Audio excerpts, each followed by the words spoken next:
washabbihi ajma'in. Qala Allahu ta'ala fi kitabihil karim, a'udzu billahi minasy syaithanir rajim. Allazi khalaqal mauta wal hayata liyabluwakum ayyukum ahsanu amala wa huwal azizul ghafur. Bapak-bapak, ibu-ibu, dan rekaman. Sehat, alhamdulillah. Jangan tegang begitu. Ini kita tinggal di senyum-senyum aja. Allahumma sholli ala sayyidina Muhammad wa asbil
sholawat, zikir berkumandang mestinya Pak di masjid-masjid.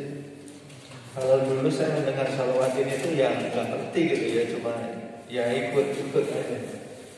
Sekarang lebih paham. Dalam suasana tertentu kita merasa tidak berdaya, kadang tidak mengerti juga kenapa sesuatu terjadi. Kadang merasa terzolimi, tapi juga tidak berdaya. Dan melihat kezoliman itu begitu banyak di mana-mana, maka sholawat azil itu jadi sebuah curahan hati dan doa. Wa asbil li zalimin bizalimin, cing sarari bukta nuzolim saja nuzolim, sehingga mereka kemudian juga repot seperti kita menghadapi mereka.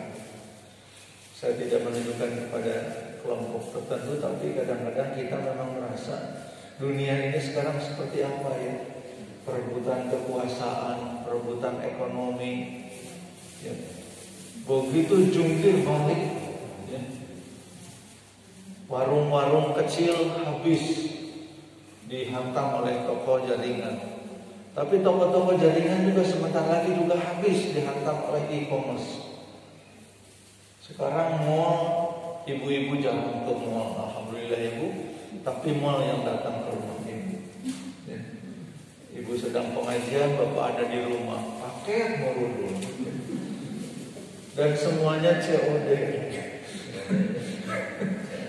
Belum dibayar, kenapa? Nah udah teh, tuh gak ada pesanan ibu bayar. Jadi begitu jungkir balik, kadang-kadang kayak susah diikuti. Memang salah satu ciri dari era disruption kata para ahli macam, era di mana semuanya jadi jungkir balik itu kan ada 3S. Semuanya serba speed, cepat. Ya, cepat semuanya. Kalau lambat sedikit, dilewat. Hoyong nate gerak rancang aja sama urusannya. Kalau kita produsen dan kita lelet, dilewat. Ya. Cancel order, ini lagi. Speed, semuanya serba cepat. Perubahan juga cepat. Mobil listrik sudah mulai, pabrik baterainya sudah diresmikan kemarin. Baterai mobil listrik ya, sudah mulai. Jadi nampaknya tidak lama lagi mobil-mobil kita yang pakai bensin itu masuk musim.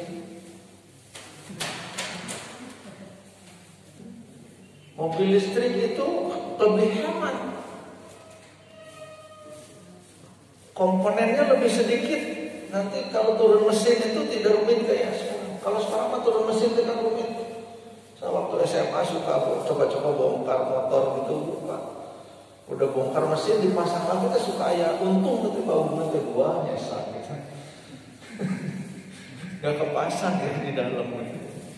Kalau mobil listrik, motor listrik nanti lebih mudah. Satu blok malah diganti. Turun mesin mobil listrik tidak lebih lama waktunya daripada kita ganti oli dan cuci mobil. Apa yang akan terkena nanti? Pom bensin bakal tutup. Selama di rumah mobil dicas, sekali full bisa jarak 200-300 kilo. Mobilnya juga sepi, malah yang gerung-gerung.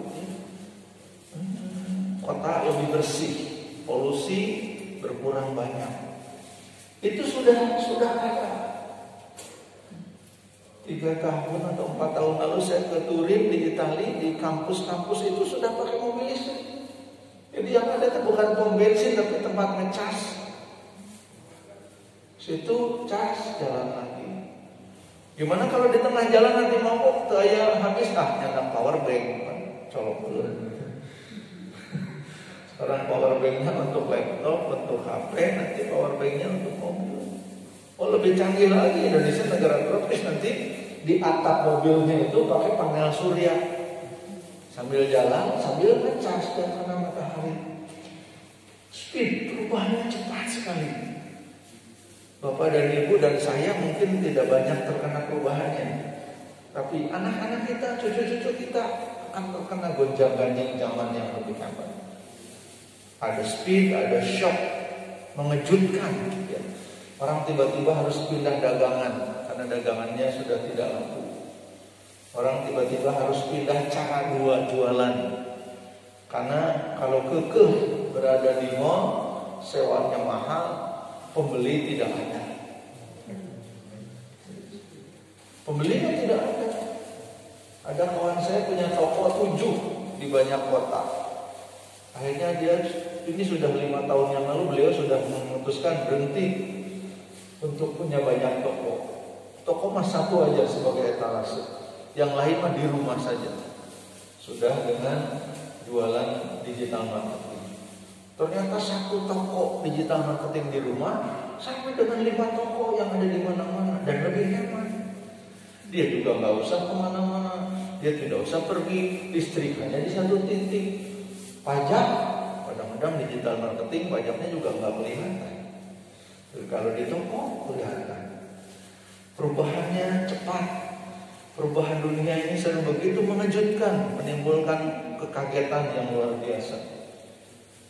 Tapi juga katanya ada sudden shift. Sudden shift itu sebetulnya mah yang beli ada, yang beli beras ada dari dulu sampai sekarang. Tapi belinya ke siapa? Apakah ke Jompo Beas di pasar atau belanjanya di HP? Belinya di sini, tidak pergi ke pasar. Tukang sayur juga jualannya di HP. Jual mobil sekarang sudah ada online pun. Asal uang bapak dan ibu ayah lagi narik rekening, klik nanti mobilnya dikirim. Yang penting memang rekeningnya ada. Kalau nggak ada rekeningnya mau pakai HP canggih apa juga nggak bisa. Bapak dan Ibu yang terhormat, dalam dunia yang gonjang-ganjing itu, dan sebetulnya gonjang-ganjing dunia itu bukan hanya sekarang ya, dulu juga terjadi. Bahkan dalam bentuk yang lain terjadi juga di masa Rasulullah SAW dan para sahabat. Begitu gonjang-ganjing dunia. Tidak lama sesudah Rasul wafat juga kan ada al-fitnatul kubra. Hanya Abu Bakar Siddiq radhiyallahu anhu di antara para khalifah pengganti Rasulullah yang wafat secara wajar karena sakit.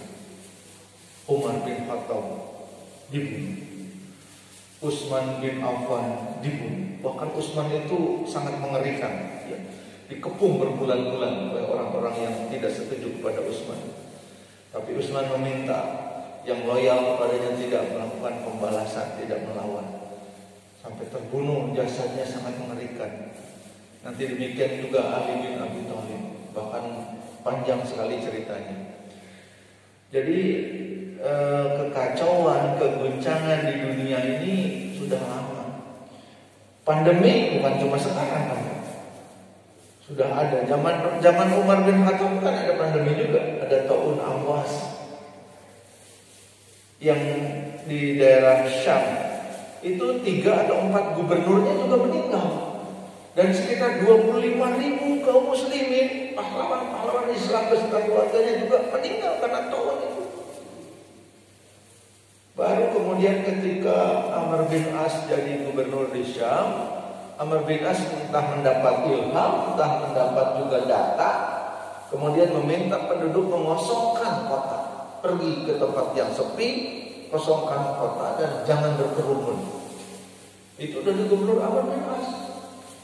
Jadi jangan berkerumun, bahkan dalam pelaksanaan ibadah itu memang salah satu tindakan yang sangat dasar untuk mengatasi wabah. Bukan mazhab benar, bukan. Ini Amr bin As menetapkan juga, dan ketika itu ditetapkan, barulah wabah itu bisa diatasi. Pandemi bukan cuma sekarang, terjadi juga sebelumnya. Ada flu Spanyol, dan itu korbannya juga banyak. Begitu banyak persoalan yang dihadapi oleh umat manusia dari masa ke masa, dari abad ke abad. Tapi ada yang ditawarkan dari abad ke abad yang tidak berubah, yaitu jaminan dari Al-Quran. Wa nunazzilu minal Qur'ani ma huwa shifaa. Diturunkan Al-Quran sebagai obat, wa rahmatan lil mu'minin, dan rahmat, obat dan rahmat bagi kaum mukmin. Ibu dan bapak yang terhormat, kita sudah terbiasa, banyak di antara kita insya Allah sudah terbiasa membaca sebagian ayat Al-Quran sebagai zikir, ya Pak. Beberapa ayat Quran kita jadikan zikir, ya, dibaca pagi dan petang. Al-Baqarah 5 ayat pertama itu ditambah ayat kursi, 2 ayat sudah ayat kursi, kemudian 3 ayat terakhir dari Al-Baqarah. Itu bagian dari ayat-ayat yang rutin disunahkan untuk dibaca pagi dan petang. Dalam hadis dijelaskan kalau mau baca, kata Nabi, jika engkau membaca ayat-ayat ini pada pagi hari, maka akan dihindarkan sesuatu yang tidak menyenangkan pada harta dan keluargamu sampai petang. Dan seandainya dibaca pada petang hari, maka akan dihindarkan dari hal yang tidak menyenangkan urusan harta dan keluargamu dari petang sampai pagi. Bagi bapak dan ibu yang mengumpul dengan anak menantu dalam jarak yang dekat, mungkin tidak sulit memeriksa kondisi anak-anak. Tapi bagi yang sudah berpencar berjauh-jauhan, sangat memerlukan bagaimana dan apa caranya supaya kita bisa saling mengunjungi di dalam doa-doa, di dalam zikir-zikir. Maka zikir juga menjadi penyambung. Wasiatkan kepada anak-anak kita untuk bersama-sama berzikir pada waktu pagi dan petang, diantaranya dengan ayat-ayat yang tadi.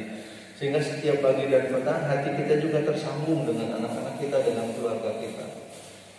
Bagaimana ayat-ayat itu bisa menjadi semacam obat dan kemudian juga menjamin kita terhindar dari hal yang tidak menyenangkan dalam urusan harta dan keluarga? Salah satunya tentu saja kalau kita bisa memahami ayat-ayat itu. Saya akan menyampaikan dalam waktu yang singkat ini beberapa hal yang kajian yang mengantar tentang beberapa ayat itu. Pertama mari kita lihat dari Alif Lam Mim. Ada yang ini mah nggak tahu Ustaz Ali Heureuy atau apa, tapi katanya ada yang karena belum biasa ngaji, begitu disuruh baca Al-Baqarah itu bukan Alif Lam Mim tapi Alama gitu. Ya belum bisa itu bagaimana ya. Kita udah biasa baca Alif Lam Mim, dia belum bisa. Nah, apakah arti Alif Lam Mim? Ada yang tahu kamu artinya apa? Hanya Allah yang tahu ya. Itu ada 29 surat yang dibuka dengan huruf-huruf seperti itu. Ada 29 surat dan huruf-huruf yang digunakan untuk ayat pembuka itu ada 14 huruf. Ada Alif Lam Mim Toha Kaf Ha ya ain shad yasin itu ada 14 huruf. Hanya Allah yang tahu. Padahal Al-Quran itu petunjuk jalan. Kenapa ada ayat yang bunyinya artinya kita tidak tahu? Bapak dan Ibu sekalian, kalau ini dibawa kepada persoalan kehidupan, kalau saya ngobrol dengan orang yang sedang punya masalah, kadang-kadang orang yang punya masalah itu berkata, saya mah nggak ngerti. Saya nggak ngerti. Kenapa sampai begini? Dosa saya apa? Kadang-kadang sih kalau itu bukan dosa. Dosa saya apa? Saya nggak ngerti. Kenapa ini terjadi pada saya? Nggak ngerti saya. Kadang sampai kemudian begitu marah dan kecewanya.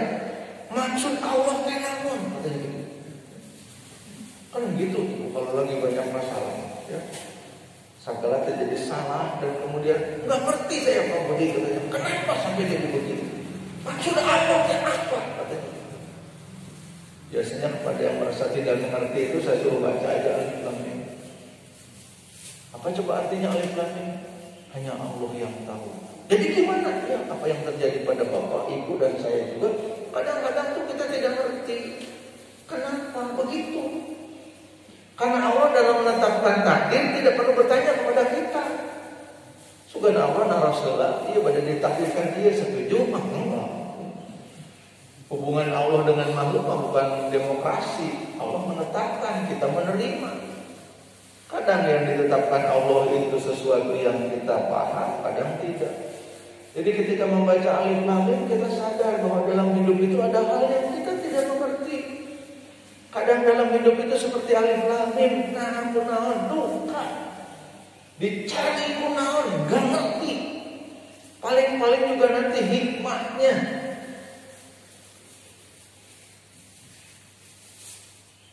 Seorang mahasiswa, dosen sebetulnya beliau itu, dosen di Indonesia, mengambil S3 di Amerika. Ketika melakukan risetnya dianggap gagal. Riset itu bisa berhasil, bisa gagal. Ketika membuat risetnya itu dianggap gagal menjawab persoalan. Karena itu beasiswanya dihentikan. Sudah di ujung Pak, tinggal 2 semester. Kalau menyerah pulang ke Indonesia, malunya bagaimana? Beliau pergi ke Amerika itu dengan predikat yang sangat mentereng. Sudah S1 di kampus terkenal di Bandung, S2-nya di Hawaii, dan beliau juga pengurus masjid. Kalau pengurus masjid gagal S3, aduh, wirang masjidna gitu. Ya. Bukan hanya saya katanya, masjid nih malu. Akhirnya berkirim email ke beberapa orang. Tapi waktu itu memang zaman sedang agak susah. Minta tolong dipinjami $4.000 kemana-mana, nggak ada yang ngasih. Sampai sedemikian rupa beliau tuh marah gitu. Padahal saya tahu beliau orang yang jarang marah, sangat lembut orangnya. Tapi katanya waktu itu beliau sangat marah kepada teman-temannya.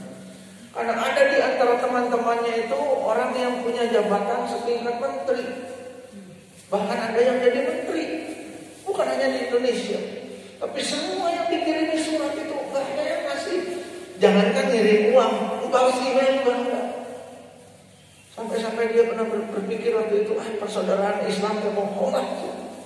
Terus susah namanya nulungan gitu. Marah sekali beliau. Tapi dalam pengolahannya tetap aja ke masjid ya. Kan memang begitu, kadang-kadang kalau lagi sedih orang lebih rajin ke masjid. Ya, alhamdulillah nggak apa-apa. Sahabat Nabi kan juga ada begitu. Asbabul wurud, doa pengen lunas hutang kan juga ada sahabat Nabi yang biasanya mentara rajin aja. Jadi ayahnya dia kata Nabi kenapa? Beliau tetap ke masjid ngimamin. Tapi sambil ngimamin itu nangisnya kan di sepanjang sholat gitu. Beres sholat ada yang nanya jamaahnya, brother, what's the matter with you? hari akan sholat mana ingsrek-ingsrekan gitu. Ada masalah. Tong gitu atuh, sok cerita kenapa? Nggak ada. Ya sudah, kalau memang kamu cerita saya tebak aja. Masalah sekolah ya katanya, karena kamu kayaknya sedang sekolah. Your study, ya. Orang yang bertanya itu entah dari mana katanya menempuk-nempuk pundak. Don't worry brother, believe to Allah. Ulah melam, ulah hariwan, la tahzan, innallaha ma'ana. Jangan khawatir, believe to Allah. Jadi imamnya nangis itu bukan karena terlalu khusyuk dan paham ayat, tapi ingat kepada ibu doa.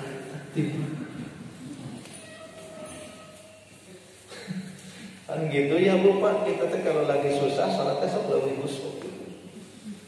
Maju seueur masalah karek takbiratul ihram geus.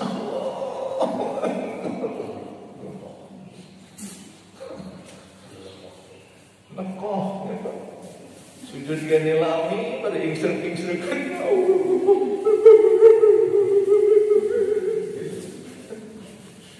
Tidak usah ikut kursus salat khusyuk. Aya masalah ceuring masalah. Takbiratul ihram kadek ruku kan.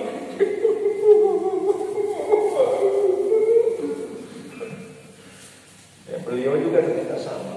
Besoknya imamin lagi sholat subuh, sama lagi gitu jadi ke imam teh. Jamaah yang kemarin aja terus apa?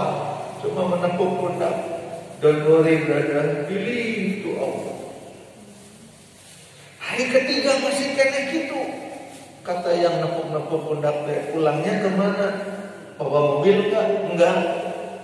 Tadi tanyanya bawa mobil enggak? Padahal enggak punya memang ya. Bawa mobil enggak? Kalau gitu pulangnya bareng dengan saya kata orang itu. Ayo bareng satu arah kita katanya.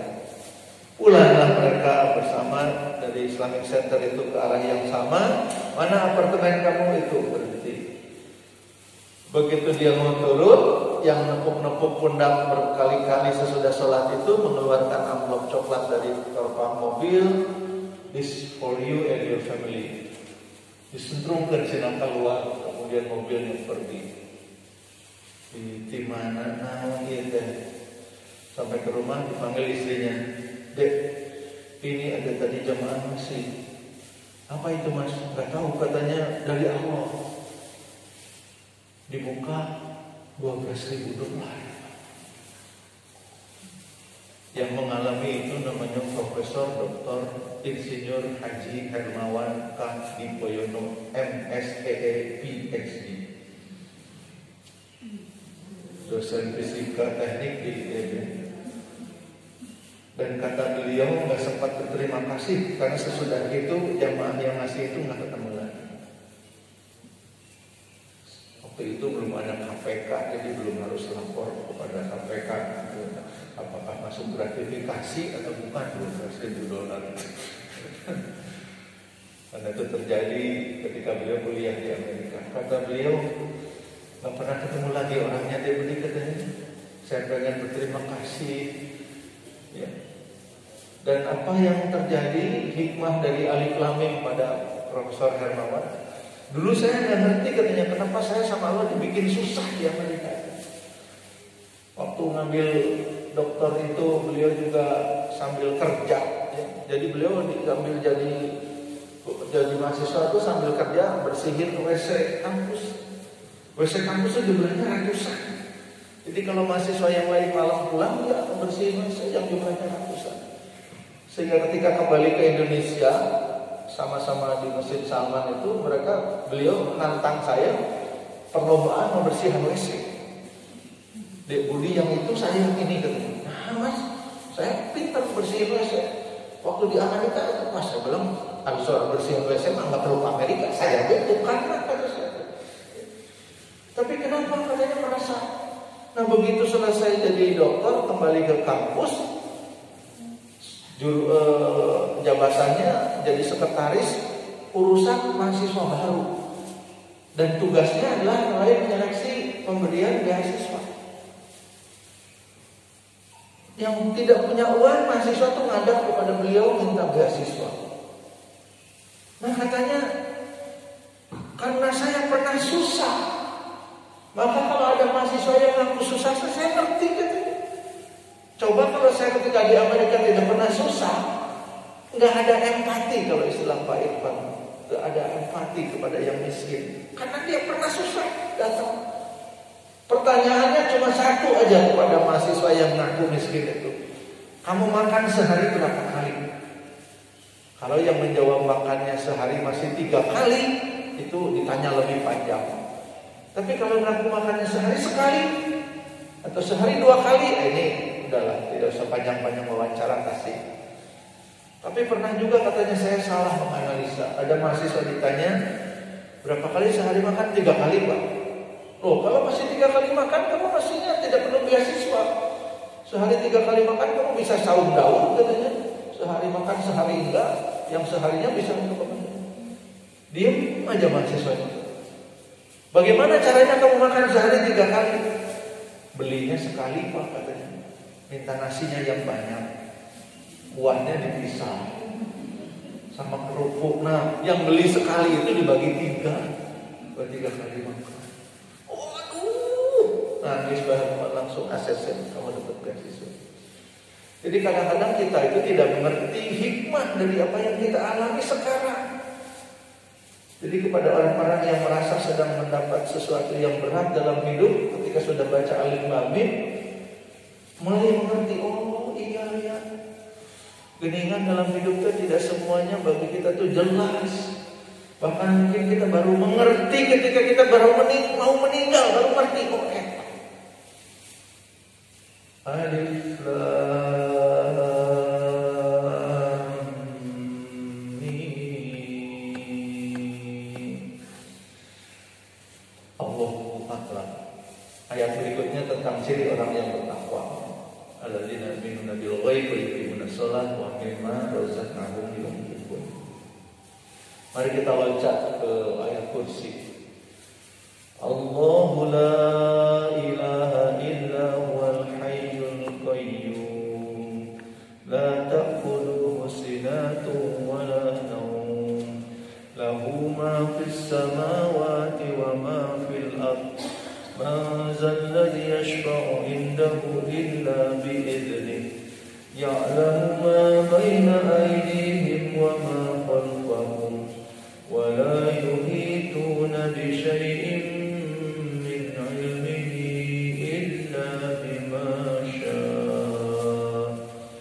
wasi'a kursiyyuhu as-samawati wal ardh wa la ya'uduhu hifdhuhuma wa huwal 'aliyyul 'azim. Allah tidak ada Tuhan selain Dia yang Maha Hidup, yang terus-menerus mengurus makhluknya, tidak mengantuk dan tidak tidur. Miliknya apa yang ada di langit dan apa yang ada di bumi. Tidak ada yang dapat memberi syafaat di sisinya tanpa izinnya. Dia mengetahui apa yang di hadapan mereka dan apa yang di belakang mereka, dan mereka tidak mengetahui sesuatu apapun tentang ilmunya melainkan apa yang Dia kehendaki. Kursi kekuasaannya meliputi langit dan bumi, dan Dia tidak merasa berat memelihara keduanya. Dia Maha tinggi dan Maha besar. Ayat yang sangat agung menggambarkan keagungan Ilahi. Tapi sesudah ayat itu Allah berfirman, La ikraha fiddin. Tidak ada paksaan dalam agama. Mangga teh kering pada Islam pada itu mah bebas, diberi kebebasan. La ikraha fiddin qad tabayyana ar-rusydu minal ghayy faman yakfur bit-taghuti wa yu'min billah faqad istamsaka bil urwatil wuthqa la infisama laha wallahu sami'un 'alim. Tidak ada paksaan, karena sudah jelas perbedaan antara jalan yang benar dengan jalan yang sesat. Maka kalau ada yang mengatakan semua agama benar di mata Tuhan, salah. semua agama benar dalam konstitusi negara Republik Indonesia, betul. Bahkan oleh Menteri Agama Bahai juga diberikan ucapan selamat. Ya, nanti agama KEOK juga diberi ucapan selamat. Karena dalam pandangan yang begitu plural, semua keyakinan boleh dihargai. Sementara agama Bahai itu banyak sekali penyimpangannya. Nanti ajaran-ajaran yang lain, ya, bukan untuk mempertajam perbedaan, bukan, tapi kita harus mempertebal keyakinan. Kata Buya Hamka, kalau semua agama disebutkan sama baiknya, itu nanti ujung-ujungnya orang tidak bangga dengan agamanya, dan ujung-ujungnya agama ditinggal. Itu prosesnya itu begitu. Kenapa kemudian agama ditinggal? Karena konsep awalnya semua agama sama wae agama, tongsok dibeda-beda. Jangan merasa terlalu baik, itu teh radikal. Bapak Ibu radikal kan? Radikal teh ramah, terdidik, dan berakal. Radikal. Kalau mengaku agama kita ada yang paling baik disebut radikal, silakan. Inna dina indallahi Islam. Coba lihat di YouTube bagaimana Ahok berkata, saya pasti masuk surga karena dia diterapkan surga, rumah di surga oleh Tuhan Yesus. Itu Ahok orang itu. Ahok tidak dibilang radikal. Orang-orang Nasrani punya misi kalau mereka konsisten dengan kitab suci, bahwa dalam hidupnya kalau bisa mengajak satu orang saja ke dalam ajaran mereka. Misinya seperti itu. Kenapa begitu? Karena mereka merasa dan mereka yakin yang di luar ajaran Nasrani ini adalah domba-domba yang tersesat. Disebut domba yang tersesat lagi. Yang kalau yang ceramah di gereja begitu, ya itu keyakinan mereka. Tapi kita harus meyakini, setiap umat beragama harus meyakini kebenaran agamanya. Lantas dalam kehidupan terjadilah perlombaan aman. Apakah kita orang Islam yang mengaku sebagai yang terbaik itu memang juga terbukti terbaik atau tidak? Kalau tidak, jadi bumerang. Yang tidak suka kepada Islam begini katanya, Islam haji tiung kopiah tuh tinggali koruptor di kebanyakan Islam. Lihat suka miskin yang koruptor teh haji kumpul, makin muda makin sore koruptor teh. Itu penilaian yang tidak adil. Kenapa? Tong lihat di suka miskin aja, sok lihat penjara di Italia. Mainnya ada jauh sedikit. Di Italia itu yang namanya perampok, pemerkosa, koruptor, teroris, agamanya Katolik. Kenapa? Ya di sana kebanyakan orang Katolik. Kenapa di sana miskin kebanyakan koruptor Islam? Ya Indonesia itu mayoritas Islam. Itu mah bukan karena Islam jadi koruptor, karena orangnya aja. Di Italia dulu ada teroris yang sangat kejam. Tahun 70 sekian ya, namanya Brigade Merah.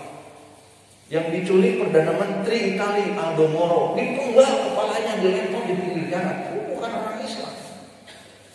Jadi stigmatisasi tentang radikalisme sampai-sampai harus ada deradikalisasi atau moderasi beragama. Sebetulnya bagi kita mah sudah selesai.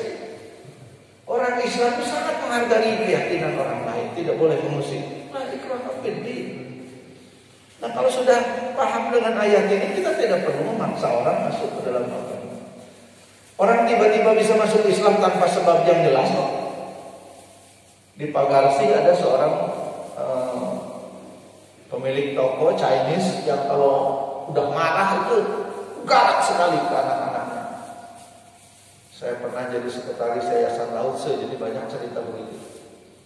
Satu ketika si bapak ini ngamuknya luar biasa, sampai anaknya sawan buya. Tahu sawan buya? Hayang lupa tapi itu bisa sawan buya. Sawan buya. Ini anaknya bingung, si bapak teh ngamuknya Pokoknya luar biasa. Akhirnya si anaknya hajar kena motor. Motor tadi kulingan dibantu. Begitu capek masuk jalan tamblok, naikin ke trotoar, parkir aja di depan masjid Al-Udsu. Belum seramai sekarang. Parkir, dia masuk, bingung dia teh toko lain, toko tapi udah kan. Tapi pantona muka masuk aja, ada teman-teman di dalam. Akhirnya teh naon cenah. Masjid kata orang-orang teh. Masjid paragi naon? Paragi salat. Kumaha salat teh? Maksudnya kumaha cenah salat teh sok hayang ningali. Teman-teman salat itu gerakannya. Hayang salat cenah. Yang kudu asup Islam heula, nya sok atuh asup Islam. Sok atuh kita wudu heula bersih. Syahadat. Dicarekan ku bapana masuk Islam. Tapi gitu, ya. Lain deh. Bahkan Ustaz Rofi bercerita pada saya ada seorang anak perempuan alumni perminyakan ITB dari suku Mandailing sedang bertugas di tengah laut jauh dari mana-mana. Mungkin browsing gitu tentang Islam, dia agamanya Nasrani. Tiba-tiba dia pengen bersyahadat. Jadi Bapak Ibu sekalian yang berbahagia, ketika kita membaca la ikraha fiddin, tidak ada paksaan dalam agama. Karena sudah jelas mana yang benar dan mana yang sesat. Nah, jangan juga dikatakan kalau tidak ada paksaan itu berarti dalam beragama kita tidak boleh dipaksa. Pada sholat pada hentenya tidak boleh dipaksa. Bukan la ikraha fiddin. Beda banget. Kalau sudah masuk Islam, jangan, ayo bersolat, kapan la ikraha fiddin, tidak ada paksaan dalam agama. Dong sok dipaksa-paksa itu atau apa? La ikraha fiddin bukan. La ikraha fiddin itu untuk masuknya. Kalau sudah di dalam ada aturan. Ada rukun iman, ada rukun Islam yang harus dipenuhi. Namanya rukun, kalau tidak dikerjakan gugur pekerjaannya. Tak bisa digantikan. Nanti di ayat berikutnya juga sangat indah. Allahu waliyul ladzina amanu yukhrijuhum minaz zulumati ilan nur. Wal ladzina kafaru awliya'uhum at-taghut yukhrijunahum minan nur ila zulumat. Ulaika ashabun nar hum fiha khalidun. Kalau neraka biasanya khalidina fiha. Kalau surga khalidina fiha abadan. Artinya kalau dari neraka masih ada yang keluar lagi, jadi masuk surga nanti. Punten, ini sampai jam 6 atau setengah 6? Jam 6 kan? Ya? Setengah 6? Setengah 6 mah habis ini. Teruskan Pak. Pak Irfan kasih tahu saya pada subuh mulainya, tapi nggak dikasih tahu selesainya jam berapa. Saja, oh berarti pergi ke Tabu Genang insyaallah.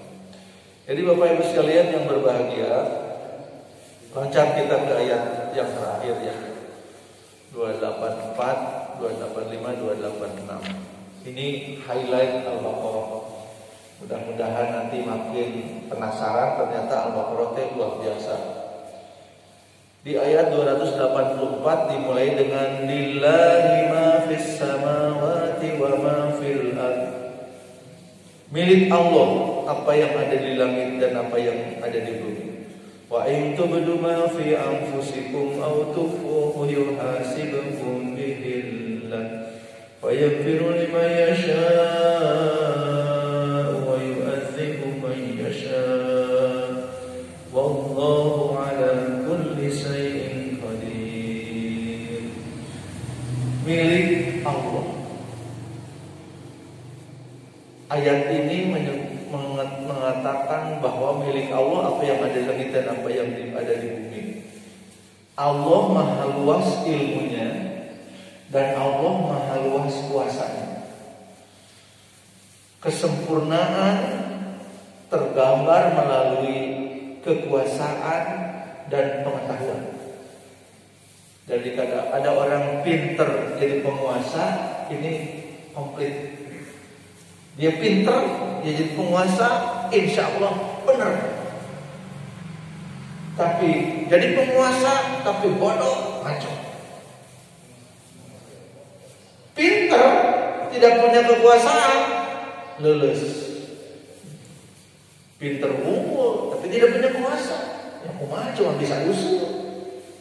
Hari usul biasa didangu, biasa usul.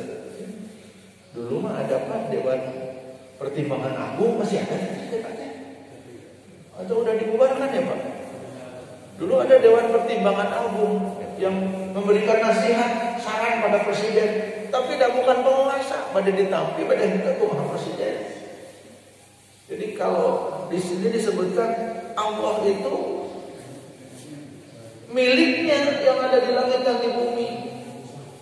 Dan Allah itu ilmunya luas, pengetahuannya luas, tak terbatas. Maka dalam zat Allah berhimpun kekuasaan yang real. Realnya kesempurnaan itu ketika kekuasaan berhimpun dengan pengetahuan. Artinya, kalau para penguasa itu orang-orang yang berpengetahuan, maka insya Allah tindakan-tindakannya juga lebih tepat. Tapi kalau penguasa kurang ilmu, nggak tahu. Dalam bab pandemi katanya yang paling sedikit kasus itu di Afrika. Bapak Ibu jangan bayangkan Afrika itu seperti di film zaman dahulu ya. Ethiopia sudah punya MRT bawah tanah. Ethiopia pesawatnya sudah keren Pak. Hampir saya nyoba sebelum pandemi itu ada tawaran umrohnya dengan Ethiopia Airlines. Pesawatnya bagus-bagus dan bandaranya juga keren. Ada teman-teman yang sudah pakai aman, Pak Budi katanya. Ethiopia sekarang bukan Ethiopia tahun 80 sehingga Bob Geldof sampai bikin konser amal gitu ya. Karena kelaparan. Dalam 20 tahun terakhir Ethiopia sudah maju dengan sangat pesat. Ya. Dan kenapa orang-orang Afrika, negara-negara Afrika itu sangat kurang kasus COVID-nya? Satu negara banyak yang hanya ratusan saja. Memang ada satu negara yang bangor, kepala negaranya bilang di kami mah tidak ada satupun. Kok bisa? Itu aja dites. Satupun negara yang dites, yang mau ayah itu dites lagi. Tapi pada umumnya negara-negara Afrika COVID-nya kenapa? Karena Afrika itu sudah punya pengalaman menghadapi pandemi. Ada Ebola, ada HIV. Itu Afrika berkali-kali. Sehingga orang-orang Afrika ahli epidemiologinya banyak. Dan pemerintah negara-negara Afrika itu mendengar saran para ahli tentang apa yang harus dilakukan menghadapi pandemi. Maka tindakannya itu cepat, terukur dan tepat. Dan rakyatnya sudah ngerti juga, rakyat Afrika sudah tahu. Kalau di kita disuruh jangan berkerumun, jangan berkerumun, jangan berkerumun. Hayo pengalarang, mana lagi berkerumun gitu toh.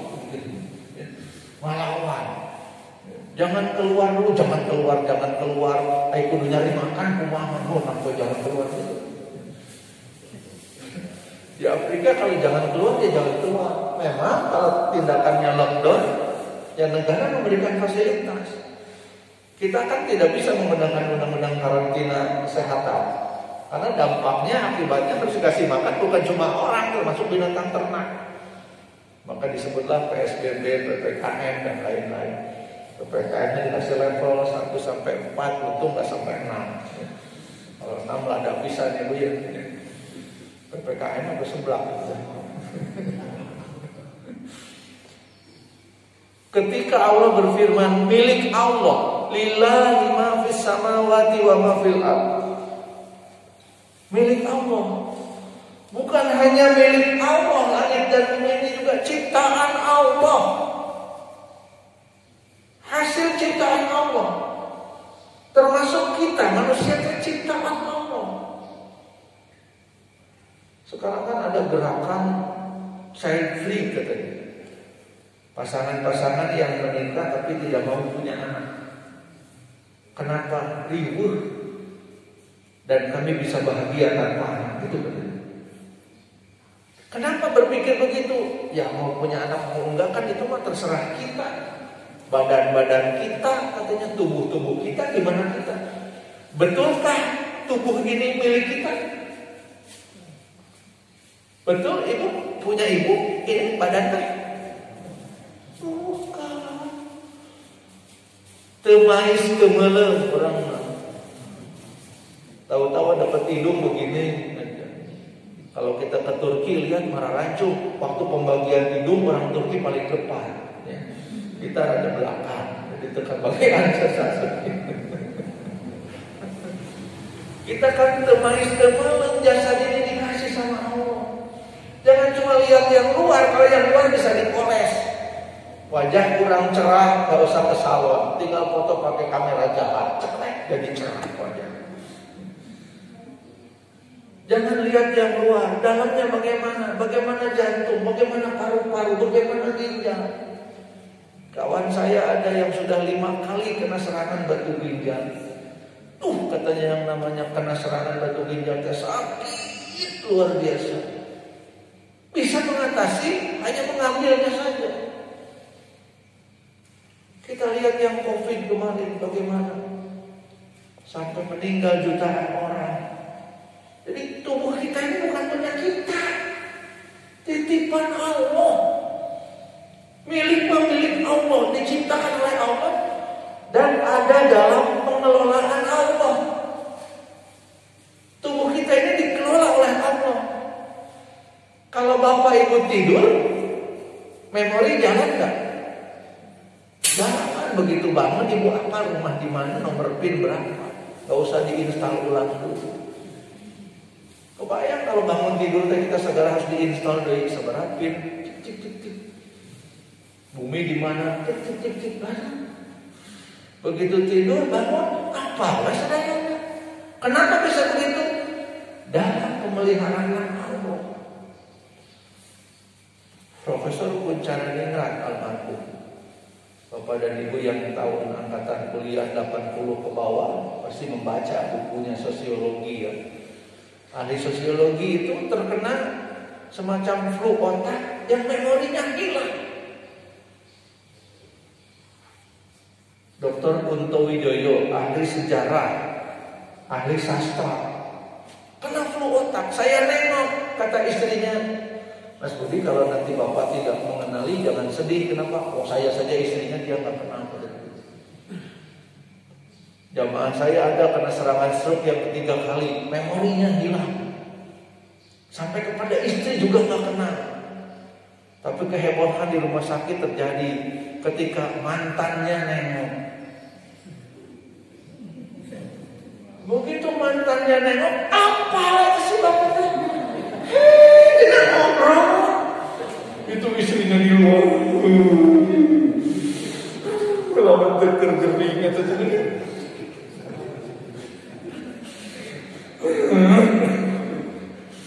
Sang mantan pulang, ya mantan pacar bukan mantan istri. Mantan pacarnya pulang, segera si istri nyari dokter. Dokter, kenapa suami saya Aika saya lupa? Tadi mantan pacarnya datang. Bentar kata dokter teh, dulu pacarannya sama ibu dulu, sama dia dulu. Ya sama dia dulu, nggak jadi terus sama saya. Tenang bu, bagus itu. Bagus gimana ya dokter? Ya memori itu kembalinya yang lama dulu, baru yang di depan. Oh, bentar lagi dia ingat sama ibu. Alhamdulillah. Kita ada dalam pemeliharaan Allah, Pak Bu. Jangan merasa pintar, merasa hebat. Dicabut, jangan dicabut lah. Fenomena saraf kejepit aja kan.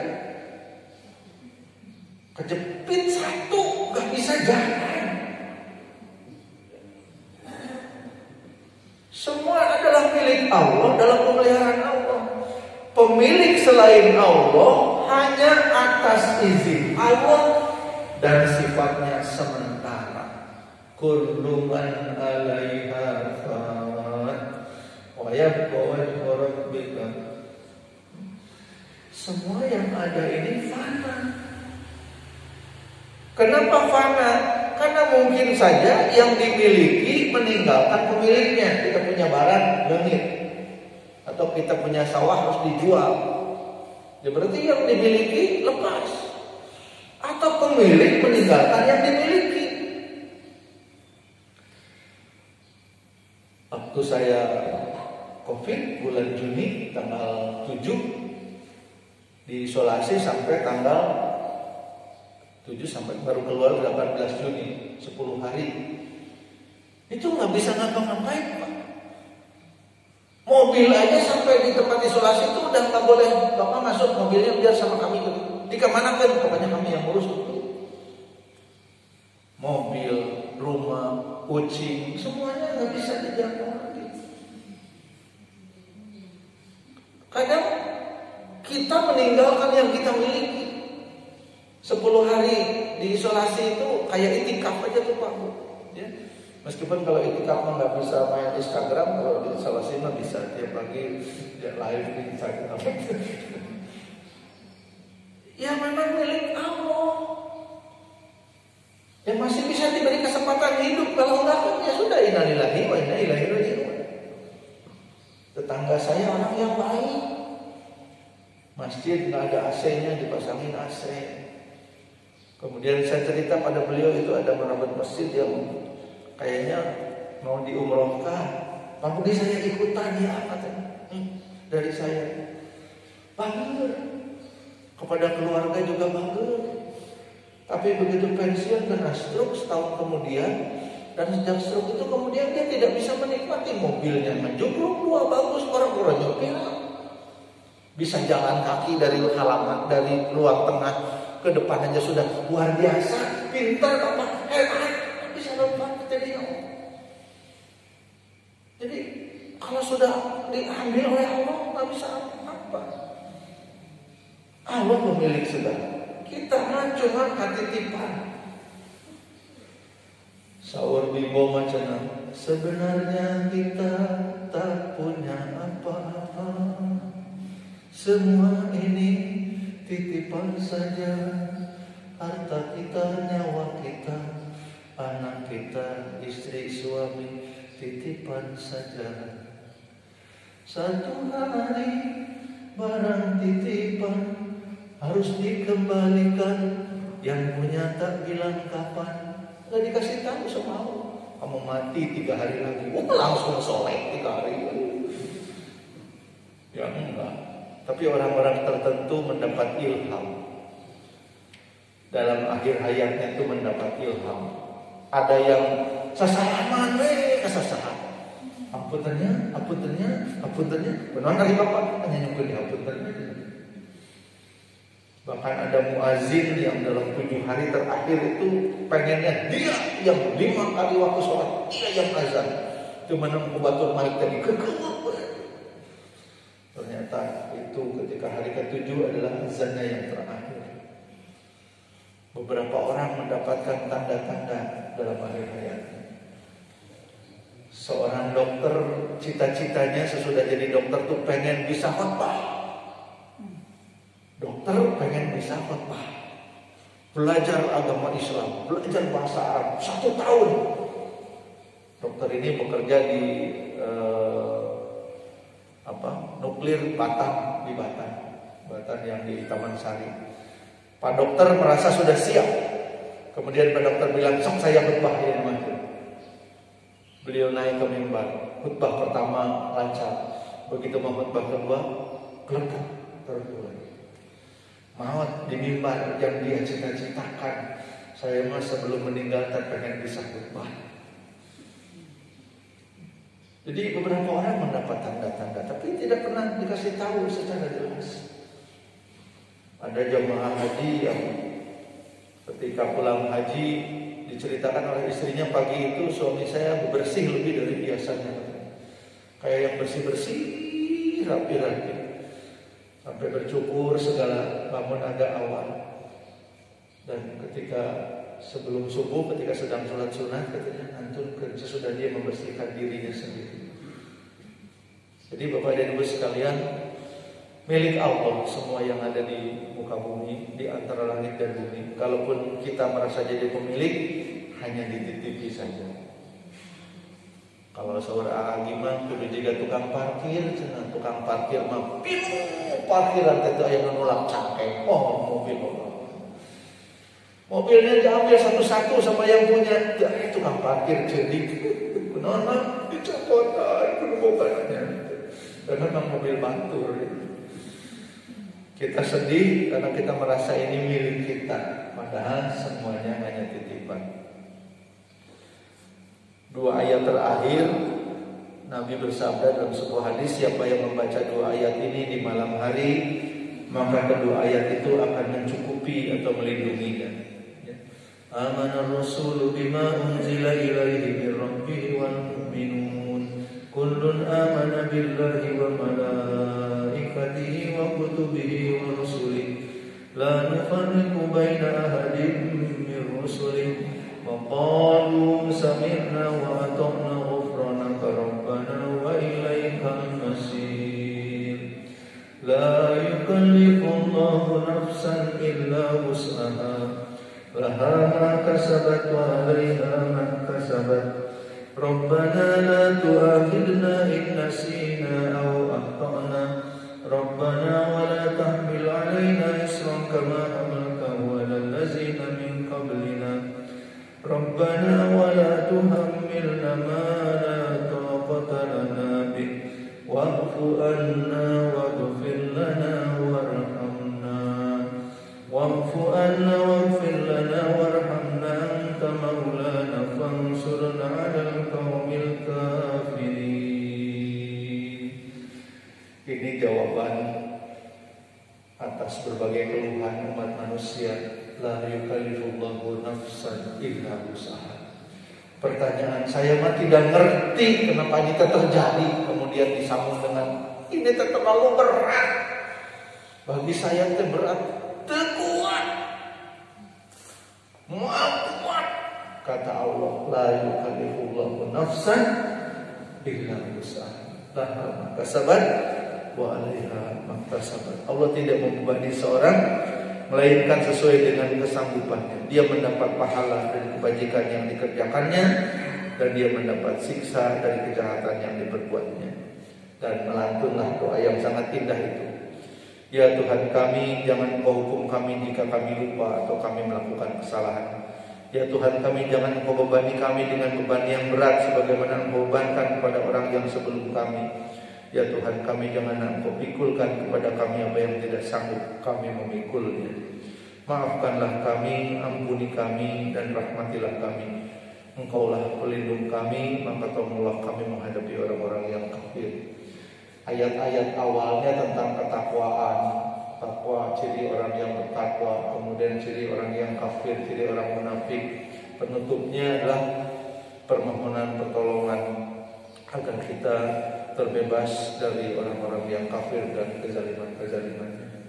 Allahumma salli ala sayyidina Muhammad wa asghil li zalimin bizalimin.